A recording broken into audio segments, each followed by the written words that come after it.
인생길을 살아가면서 우리는 다양한 어려움들을 우리가 경험하게 됩니다. 경제적인 어려움도 있고 사회적인 환경의 어려움도 있고 질병이나 때로는 사람들의 공격과 모함, 오해 같은 관계의 어려움을 겪기도 합니다. 여러분, 이런 어려움들이 우리 인생을 힘들게 만드는 요소이기는 하지만 그러나 우리를 더욱더 힘들게 만드는 한 가지가 있습니다. 잭 피아라는 사람은 이렇게 얘기했습니다. 내 인생을 돌이켜보니 많은 장애물을 만났다. 그 중에서 가장 큰 장애물은 바로 나였다라고 이렇게 고백을 했습니다. 곰곰이 내 인생을 돌아다 보면 내 꿈과 시간, 목표, 사랑, 소중한 것들을 좌절시키는 것은 사실은 외부에서 오는 것이 아니라 내 안에 있어 하는 사실을 발견하게 됩니다. 세상 밖에서 장애물을 제거할 것이 아니라 내 안에 나와의 싸움에서 승리하지 못하면 우리는 결코 인생에서 승리할 수 없음을 이 사실을 통해서 분명히 알게 되죠. 우리가 히브리서 11장을 통해서 믿음의 사람들을 살펴보고 있는데요, 이 믿음의 사람들에게도 수많은 장애물들이 있었습니다. 오히려 우리보다 더 큰 장애물과 어려움을 경험하기도 했죠. 그러나 그들은 그 장애물을 뛰어넘고 진정한 믿음의 삶을 살았던 것을 보게 됩니다. 그 중에서 대표적인 사람이 오늘 우리가 살펴보려고 하는 소위 말해서 믿음의 조상이라고 불리는 아브라함이라는 사람입니다. 앞에서 살펴본 아벨이나 에녹, 노아 같은 사람도 믿음에 대한 부분을 우리에게 가르쳐주지만 믿음의 전반적인 모습을 가장 잘 보여주는, 그래서 어떻게 보면 히브리서 11장과 가장 잘 어울리는 사람이 있다면 그 사람이 아브라함이라는 사람일 것입니다. 여러분, 아브라함 원래 이름은 아브람이죠. 그 뜻이 큰 아버지다라는 뜻을 가지고 있습니다. 반면에 하나님께서 바꾸어 주신 아브라함이라는 뜻은 열국의 아버지라는 뜻을 가지고 있습니다. 그의 삶이 한 가족을 뛰어넘어서 모든 민족과 모든 세대와 모든 열방에 영향력을 미치는 그런 사람이 되었다는 것입니다. 하나님은 그런 사람이 되게 하여 그를 부르시고 그들을 통해 역사하셨다는 것이죠. 오늘 우리는 아브라함이 어떤 삶을 살았기에 이러한 위대한 하나님의 사람으로 쓰임받을 수 있었는지 그 부분을 함께 살펴봄으로 은혜를 나누고자 합니다. 먼저 8절의 말씀으로 다시 한번 돌아가 볼까요? 8절을 같이 한번 읽습니다. 시작.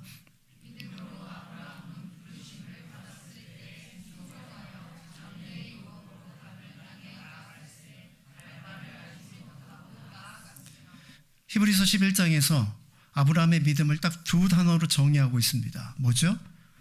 부르심과 순종이라는 단어로 요약을 했습니다. 아브라함이 믿음의 조상이 될 수 있었던 이유, 부르심과 순종 때문이라는 것입니다. 아브라함이 믿음의 영향력을 미치는 이유, 부르심과 순종 때문이라는 것이죠. 자, 그렇다면 이 부르심과 순종 중에서 정말로 더 중요한 것, 가장 중요한 것이 무엇일까요? 우리는 흔히 생각하기를 많은 사람들이 순종이라고 그렇게 생각할 것입니다. 그러나 여러분, 아브라함은 아마도 순종보다 부르심이라고 말을 했을 것입니다. 왜냐하면 순종의 앞에 부르심이 먼저 있기 때문입니다. 부르심이 있어야 순종도 가능하고, 순종할 수 있는 것은 부르심이 있기 때문에 가능한 것이기 때문이죠. 여러분, 아브라함은 셈의 후손으로 바벨탑을 쌓았던, 창세기를 돌아가 보면 11장에 바벨탑을 쌓았던 시날 평야 주변에 있는 갈대와 우르라는 지역에 살던 사람이었습니다. 그의 아버지 이름이 데라인데요, 데라는 그 갈대와 우르에서 우상을 섬기던, 우상을 만드는 사람이었습니다. 자연스럽게 데라의 아들로 태어났던 아브라함도 아마도 우상 숭배자의 삶을 살았을 것입니다. 그런 그가 믿음의 조상이 되었다는 것이 사실은 놀라울 따름이죠. 어느 날 갑자기 그래, 내가 하나님을 믿어야겠어 스스로 결단하고 그날부터 하나님을 믿기 시작한 것이 아니라는 것입니다. 오늘 성경은 뭐라고 이야기하고 있습니까? 부르심 때문이다 라고 우리에게 도전해주고 있는 것이죠. 하나님께서 그의 인생 가운데 찾아가셨고 그의 이름을 부르며 그를 택하여 부르셨기에 그가 믿음의 삶을 시작할 수 있었고 그것이 믿음의 조상이 될 수 있었던 근거가 되었다라고 이렇게 도전해주고 있는 것입니다. 이 부분은요, 사도행전에 보면 베드로의 설교 중에 더 분명하게 등장합니다. 사도행전 7장 2절부터 3절의 말씀에 이렇게 나와 있습니다. 말씀도 한번 같이 한번 읽어볼까요? 시작.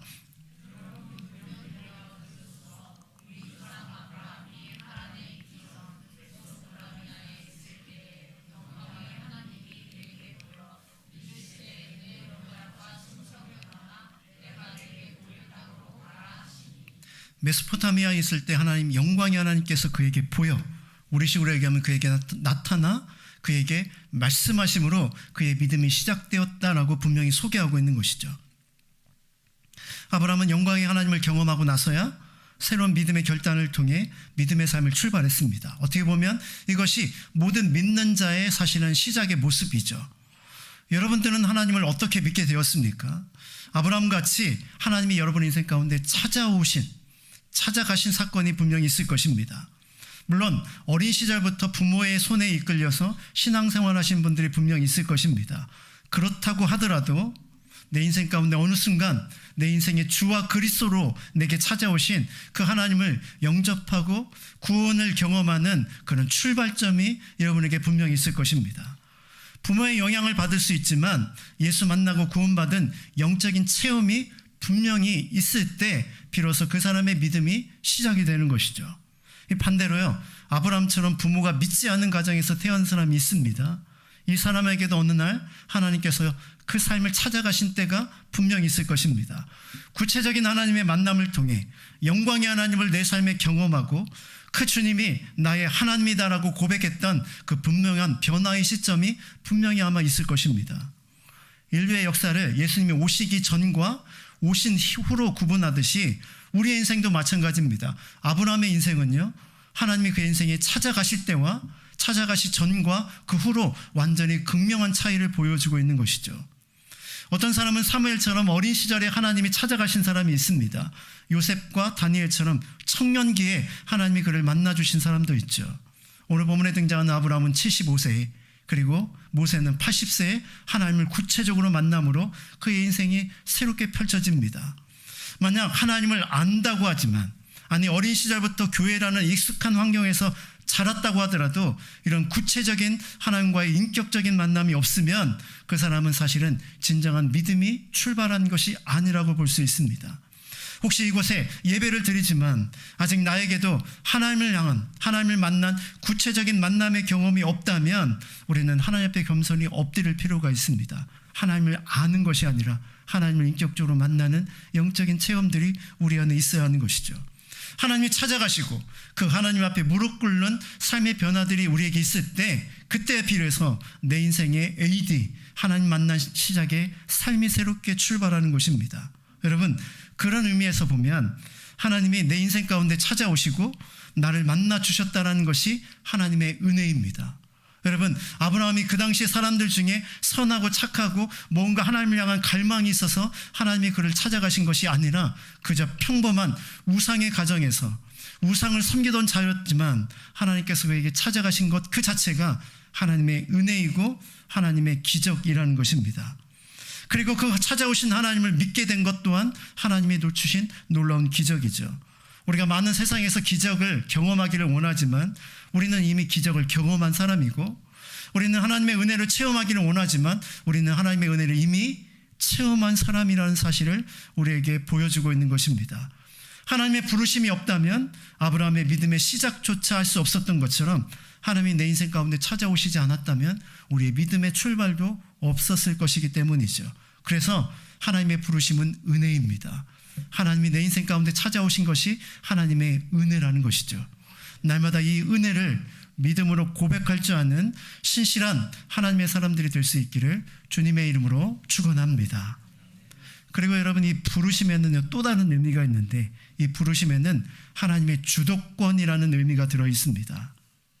하나님이 그 인생 가운데 주도적으로 찾아오시고 그 다음부터 그가 하나님이 이끄시는 새로운 삶, 하나님의 주도적인 역사가 그의 인생 가운데 펼쳐진다라는 것입니다.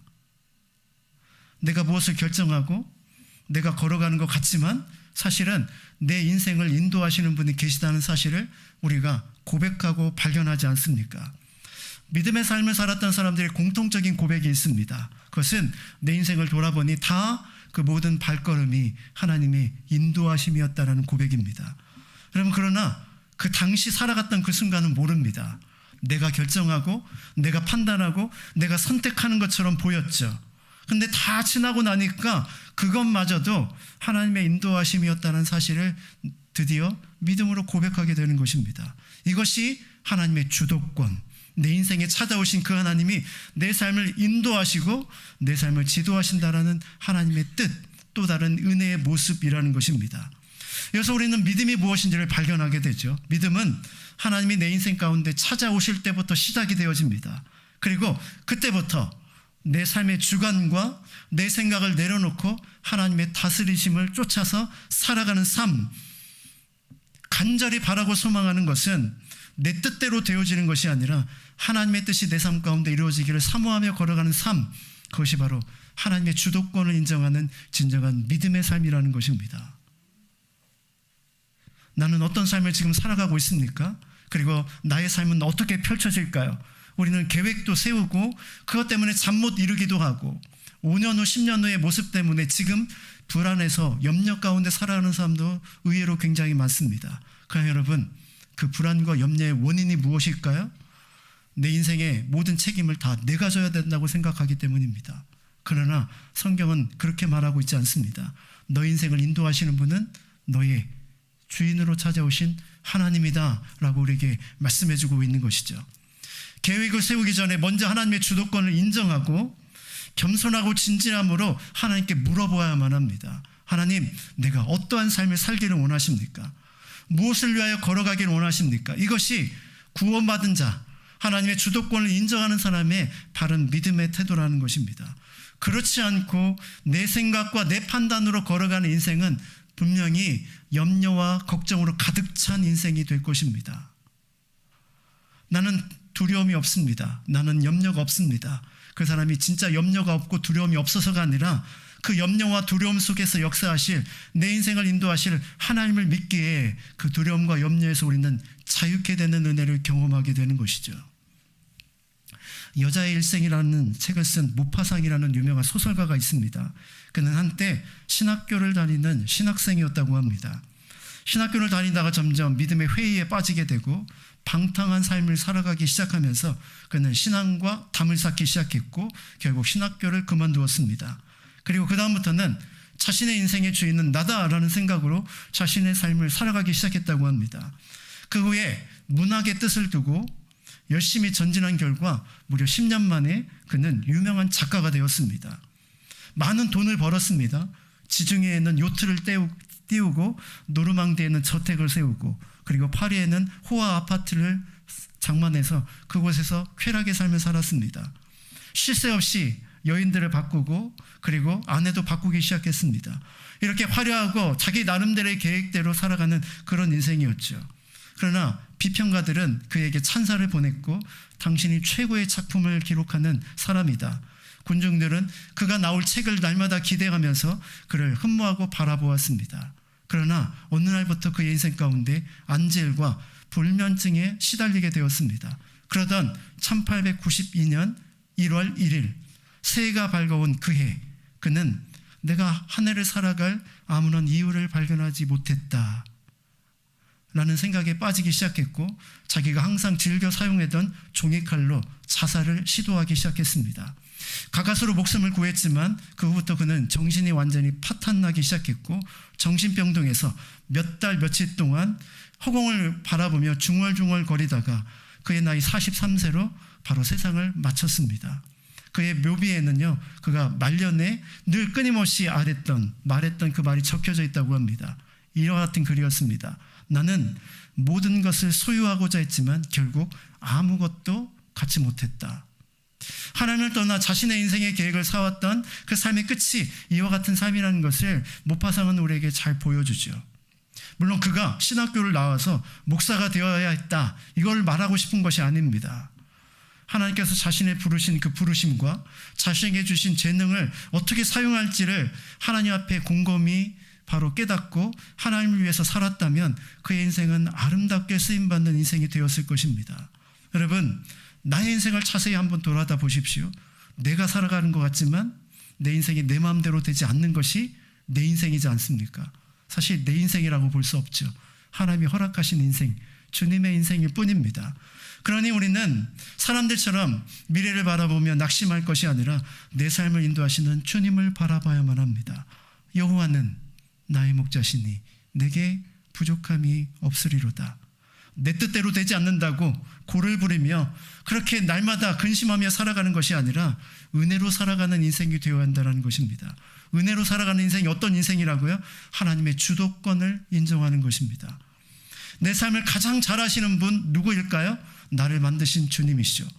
내 삶의 미래를 아시는 분이 누구일까요? 내 삶을 계획하고 계신 우리의 하나님이십니다. 가장 선한 곳으로 인도하실 분도 우리의 하나님이시죠. 참 믿음은 내가 원하는 인생을 살아가는 것이 아니라 하나님의 계획하신 인생을 살아드리는 것입니다.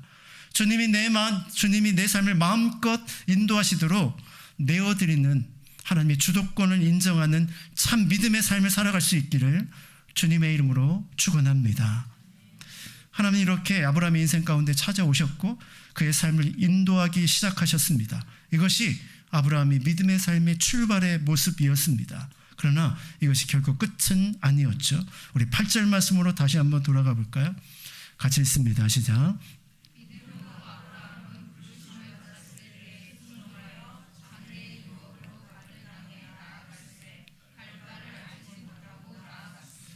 부르심을 받았을 때 그는 어떻게 했다고요? 순종하여 라고 이렇게 본문은 기록하고 있습니다. 하나님의 주도권을 인정하고 그의 인도하심을 따르기로 결단했다라는 것입니다. 장래 유업을 받을 그 땅을 바라보며 소망 가운데 걸어가는 인생을 시작했다라는 것이죠. 여기에 순종이라는 단어가 등장합니다. 참 짧은 단어지만 참 어려운 단어입니다. 여러분, 순종이 참 어렵습니다. 순종이 왜 어려울까요? 순종이라는 이 단어 안에 희생과 헌신과 익숙한 것과의 결별, 그리고 내려놓음이 포함되어 있기 때문입니다. 그래서 순종은 말하기는 쉬워도 살아가기는 어려운 것이 순종이죠. 요즘 조금 그래도 지났지만 꽃길과 흙길이란 말이 유행을 하고 있습니다. 아브라함이 하나님의 부르심을 받았을 때 아브라함은 순종했다고 했는데요, 이것을 요즘 단어로 바꿔보면 꽃길을 포기하고 흙길을 걷기로 시작했다라는 의미로 바꿀 수 있을 것입니다. 이 흙길을 우리 신학의 성경의 이야기로 바꿔보면 십자가의 길을 걷기로 결단했다라고 이렇게 바꿀 수 있겠죠. 하나님의 주권을 인정하는 그 순간부터 이제는 그는 그 등에 짊어질 십자가를 받은 사람입니다. 그리고 그 십자가를 지고 주님의 인도하심을 쫓는 인생이 된 것입니다.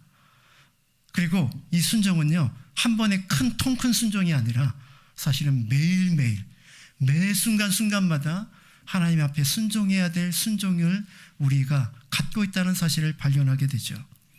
여러분, 창세기 12장 1절에 보니까 이렇게 나와 있습니다. 여호와께서 아브라함에게 이르시되 너는 너의 고향과 친척과 아버지 집을 떠나 내가 내게 보여줄 땅으로 가라. 여러분, 아브라함이 했던 순종을 조금 더 창세기에서 들여다보면요, 더 구체적으로 우리가 알 수 있습니다. 아브라함은요, 갈대와 우르에서 아까 살았다고 했죠. 여러분, 그가 살았던 갈대와 우르는 여러분 세계사를 보면 4대 문명의 발생지가 있습니다. 그렇죠? 중국의 황허강, 인도의 인더스강, 그리고 이집트의 나일강, 그리고 또 하나가 티그리스 유프라테스강. 여러분, 이 아브라함이 살던 곳이 어디냐면 바로 이 유프라테스 강 유역입니다. 당시에 가장 문명이 발달하고 화려했던 도시들이 있었던 곳, 그것이 바로 이 아브라함이 살던 곳이었다라는 것이죠. 풍요의 땅이었습니다. 많은 사람들이 살던 땅이었죠.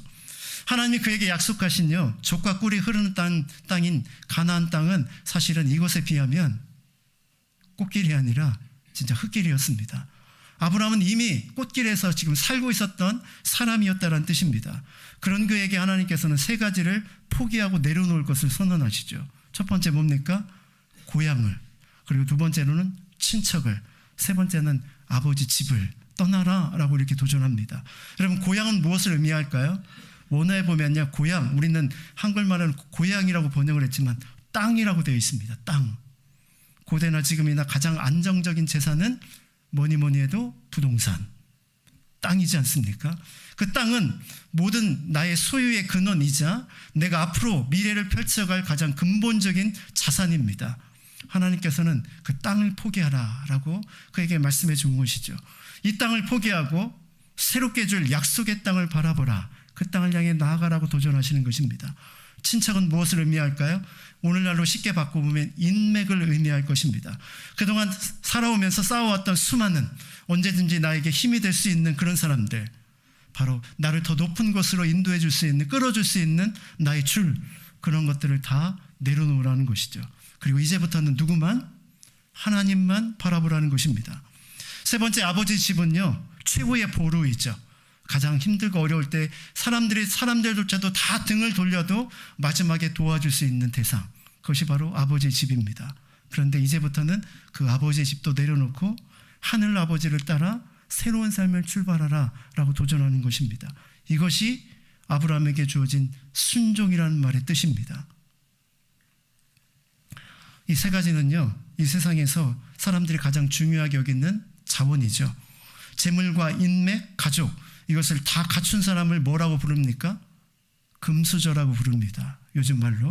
근데 이것이 없거나 몇 가지가 부족한 사람을 흙수저라고 부르죠. 여러분, 아브라함은 이미 금수저를 가지고 태어나서 그렇게 삶을 살아가고 있었다는 것입니다. 화려한 도시에서 말이죠. 그런데 하나님께서는 그 모든 것을 내려놓고 이제 새로운 삶으로 살아가라고 도전했는데 그는 그 도전에 순종했다. 즉 그것을 포기하고 내려놓았다라고 고백하고 있는 것이죠. 여러분, 떠나지 않고 새로운 믿음의 삶을 출발할 수 없음을 우리에게 사실은 보여주고 있는 것입니다.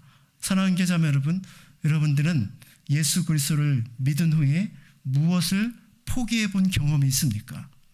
예수 믿기 때문에 나는 이것을 내려놓았어. 예수가 더 좋아서 나는 이것을 포기했어. 이렇게 여러분 믿음의 결단으로 하나님 앞에 내려놓은 것들이 있냐는 것이죠. 많은 사람들은요, 신앙생활을 어떻게 하냐면 예수 믿고 더 많은 것을 얻기 위해서 신앙생활을 합니다. 그러면서 내려놓지를 않죠.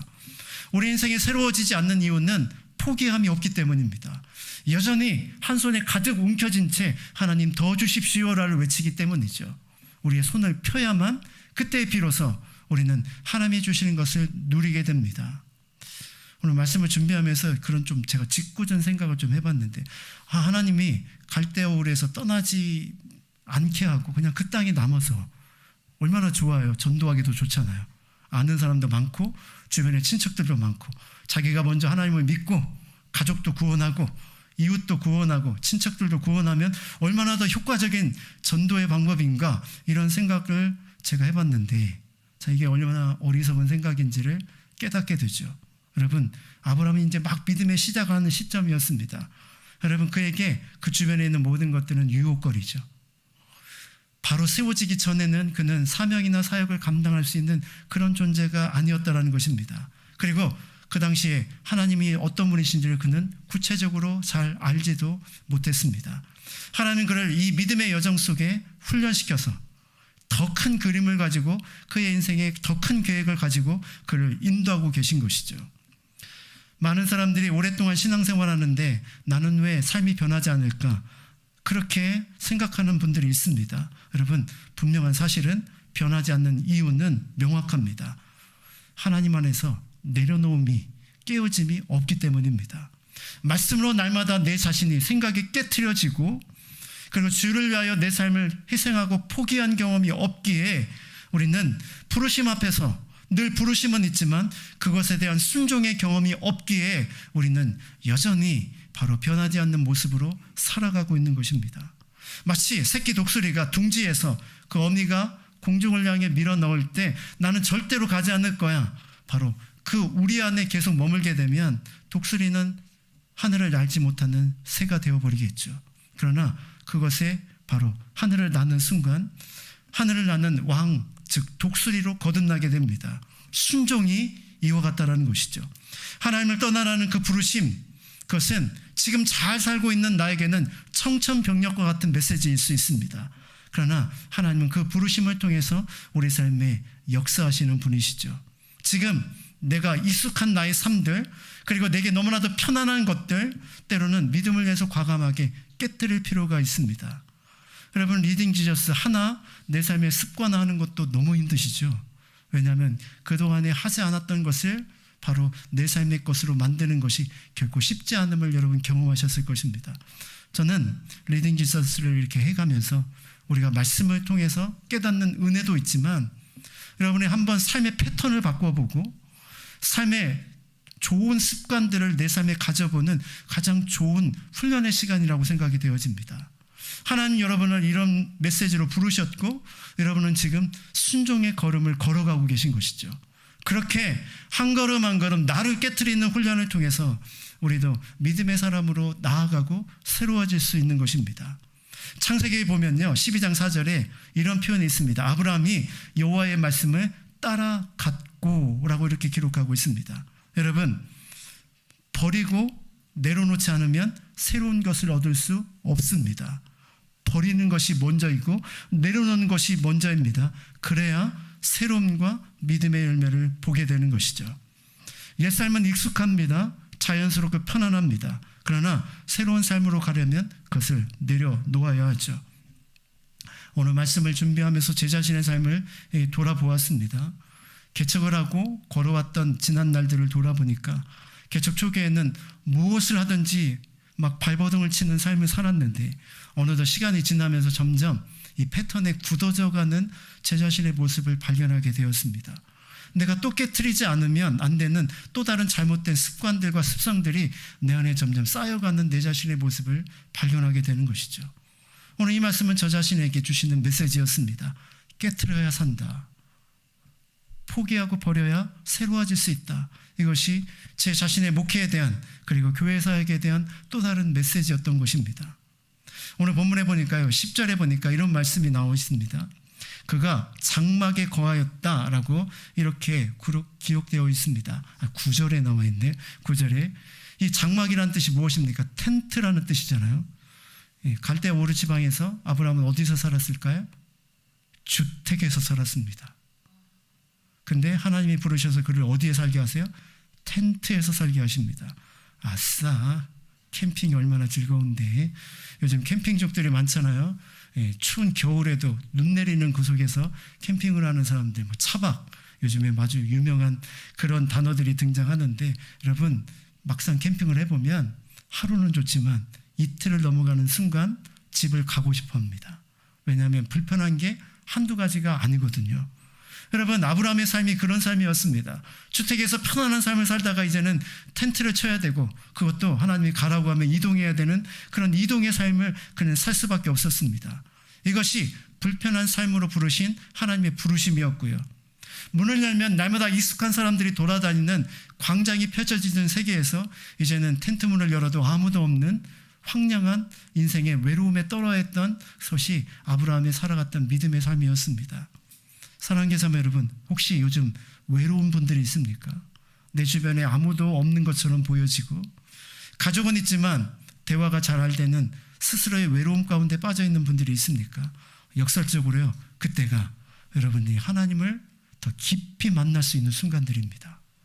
나를 위로해줄 사람을 먼저 찾지 마시고 여러분 삶 가운데 가까이 계신 주님을 찾으시길 바랍니다.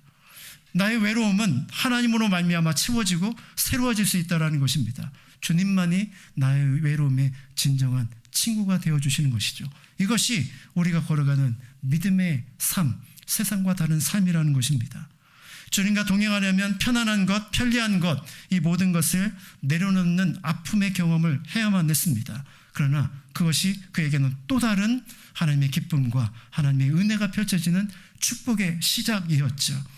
이렇게 신앙생활은 포기하고 새로운 것을 얻는 기쁨과 즐거움을 날마다 누리는 기쁨의 삶이라는 것입니다. 지금까지 신앙생활하면서 우리가 포기하지 못한 그런 모든 것들을 결단하는 그런 시간이 되기를 바랍니다. 때로는 새벽을 깨우고 때로는 주일 예배만이 아니라 수요 예배와 기도의 자리에서 또 말씀의 자리에서 다시 한번 우리가 새로운 몸부림을 침으로 믿음의 결단에 순종을 할 수 있는, 그래서 변화를 경험하는 저와 여러분의 삶이 될 수 있기를 주님의 이름으로 축원합니다. 어떤 믿음이 더 좋은 믿음일까요? 예수 믿었더니 모든 것이 내 뜻대로 되었다가 아니라, 예수 믿었더니 모든 삶이 안정적으로 변했다가 아니라, 예수 믿었더니 깨어지고 그리고 부서지고 그리고 하나님으로부터 새로운 것을 얻게 되었다라는 고백이 진정한 고백일 것입니다. 오늘 본문에요, 아브라함은 갈 바를 알지 못하고 나아갔다라고 이렇게 말씀해주고 있습니다. 그에게 미래에 대한 계획을 내려놓게 되었습니다. 하나님의 인도하심 가운데 그의 계획을 포기했던 것이죠. 여러분, 믿음은 보기에 나아가는 것이 아니라 약속을 신뢰하기에 나아가는 것입니다. 약속하신 하나님을 바라보는 것이지 눈에 보이는 환경을 바라보는 것이 아니라는 것입니다. 그래서 믿음이 어렵고 때로는 순종이 어려운 것입니다. 우리는 좋은 것을 기대하지만 사실은 그렇지 않을 수도 있습니다. 우리는 어려움이 없기를 바라지만 우리 인생 가운데 어려움을 만날 수도 있습니다. 그러나 여러분, 믿음의 사람들은 세상 사람들과 다릅니다. 내가 원치 않는 것, 내가 예상받기 힘든 일을 만나서 좌절하고 낙심하고 절망하는 것이 세상 사람들이라면 우리는 그래도 또 나아갑니다. 그 안에 또 다른 하나님의 인도하심이 있음을 믿기 때문이죠. 아브라함은 갈 곳을 알지 못하고 나아갔습니다. 미래에 대한 청사진이 없었습니다. 그러나 그는 나아갔고 쫓아갔죠. 바로 10절에 하나님이 지으실 터가 있는 성을 바라보았기 때문이죠. 내려놓는 것 중요합니다. 그러나 붙잡지 않으면 내려놓는 것은 의미가 없습니다. 새로운 것을 붙잡기 위하여 우리는 내려놓는 것이고 새로운 것을 발견하기 위하여 내 것을 포기하는 것입니다. 하나님께서 여러분에게 주실 것을 바라보는 믿음이 있어야만 합니다. 그래야 더 가치 있는 것을 위해서 덜 가치 있는 것을 포기할 수 있는 그런 분명한 결단이 내게 생기는 것이죠. 그의 삶은 갈대와 우루가 훨씬 편했습니다. 세상적으로 볼 때는 말이죠. 그러나 하나님이 보여주시는 약속의 땅은 하나님이 주시는 더 큰 기쁨으로 가득 찬 땅이었습니다. 그래서 그는 그 모든 것을 내려놓을 수 있었던 것이죠. 떠났지만 목적지가 없다면, 떠남은 의미가 없듯이 하나님께서 주시던 약속을 바라보지 못한다면 그 포기함과 내려놓음은 아무런 의미가 없을 수도 있다는 것입니다. 여러분, 오늘 본문을 보면서 제가 한 가지 주목해야 될 또 다른 사람을 발견하게 되었습니다. 그의 아버지, 바로 데라라는 사람입니다. 창세기 11장 31절부터 32절에 보니까 이런 말씀이 있습니다. 데라가 그 아들 아브람과 하란의 아들인 그의 손자 롯과 그의 며느리 아브람의 아내 사레를 데리고 갈대인의 우르를 떠나 가나안 땅으로 가고자 하더니 하란에 이르러 거기 거류하였으며 데라는 나이 205세가 되어 하란에서 죽었더라. 여러분, 갈대와 우르를 떠난 게 아브람만 떠난 것이 아니라는 거예요. 누구도 같이 떠났습니까? 그의 아버지 데라도 떠났습니다. 약속의 부르심에 데라도 함께 합류했고요. 창세기의 말씀을 보면요, 아브람이 주도한 것이 아니라 데라가 오히려 주도한 것처럼 보여집니다. 그런데 문제는 그가 약속의 땅에 끝까지 나아가지 못하고 어디? 하란 땅에 거류했고 그곳에서 죽음으로 그의 인생이 끝났다는 것입니다. 왜 하란일까? 여러분, 이 하란이 어딘지 아십니까? 아까 메소포타미아 문명이 이렇게 반달형으로 문명이 이렇게 흘러가고 역사가 흘러갑니다. 그 영향권이. 근데 여러분, 이 반달 모양의 문화권의 끝이 어디냐면 하란이에요. 그 하란을 넘으면 이제 가나안 땅, 새로운 문화가 시작이 되어집니다. 그동안에 살던 방식이 아닌 새로운 방식이 그의 인생에 펼쳐지는 것이죠. 아마도 데라는 바로 순종의 마지막 끝에서 주저했던 것처럼 보여집니다. 여기를 넘으면 전혀 다른 세상이 펼쳐지는데 내가 과연 그 세상에서 적응할 수 있을까? 그 순종의 끝에서 그는 주저하다가 거기에 발걸음을 멈췄고 결국 그곳에서 죽음으로 약속의 땅에 들어가지 못하는 결과를 얻게 된 것입니다. 놀라운 사실은요, 하나님께서 그 하란 땅에 있는 아브라함에게 다시 찾아오셔서 그를 부르시고 계시다라는 것입니다. 우리는 성경을 보면서 아브라함이 그냥 갈대와 우르에서 한 번 부르신 것으로 생각하는데 아니요. 갈대와 우르에서 살던 그를 부르셨고 하란 땅에 머무르던 아브라함을 다시 부르셔서 가나안 땅으로 인도하신 것입니다. 이것은 우리에게 무엇을 보여줍니까? 믿음의 삶을 살아가다가 중간에 포기하거나 어려워서 순종의 발걸음이 멈춰진 사람들이 있다는 것입니다.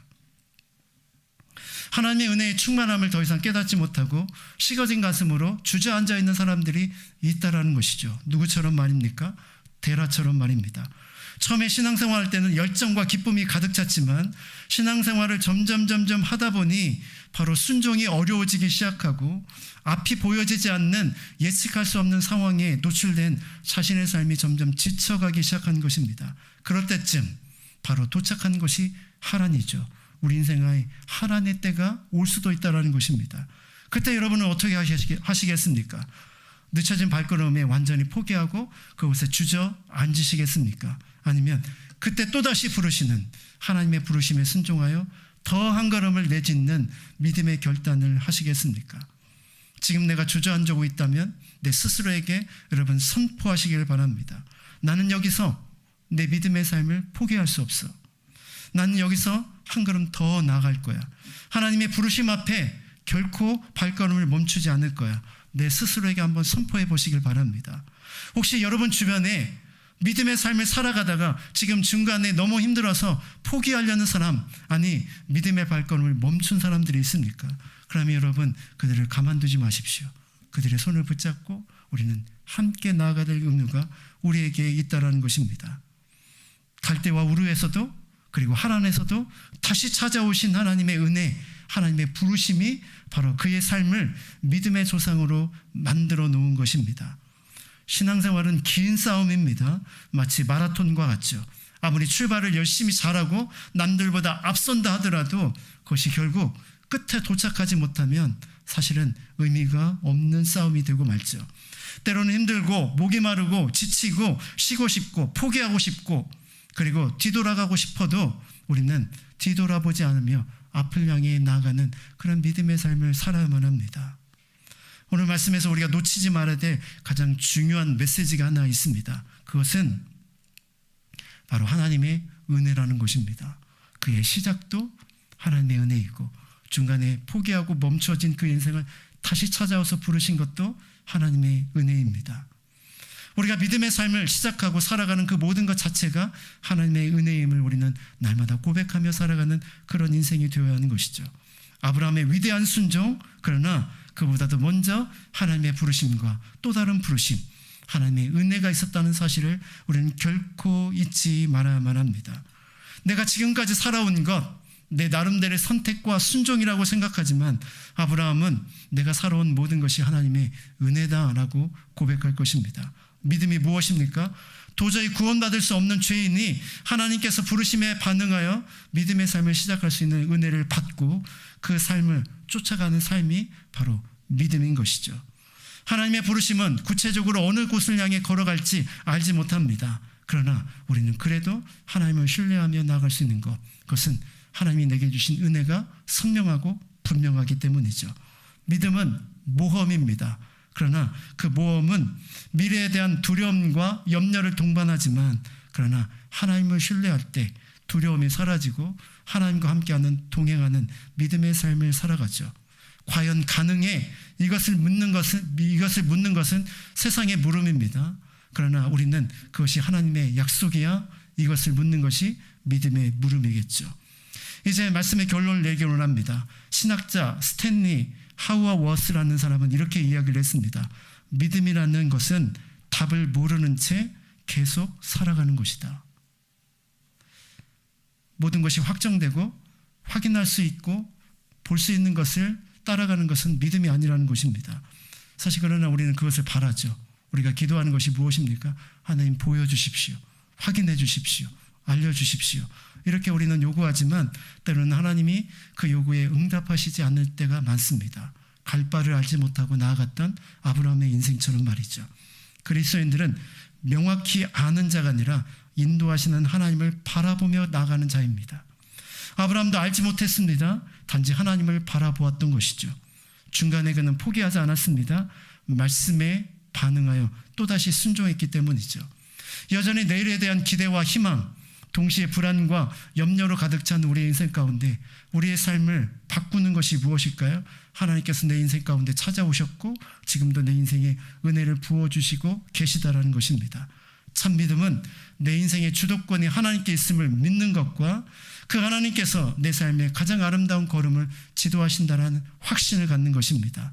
이 길이 처음에는 흙길처럼 보여도 그 흙길을 걷다 보면 꽃으로 만발한 하나님의 정원에 이르게 될 것입니다. 그 길을 향해 힘차게 걸어가는 저와 여러분의 삶이 될 수 있기를 주님의 이름으로 축원합니다.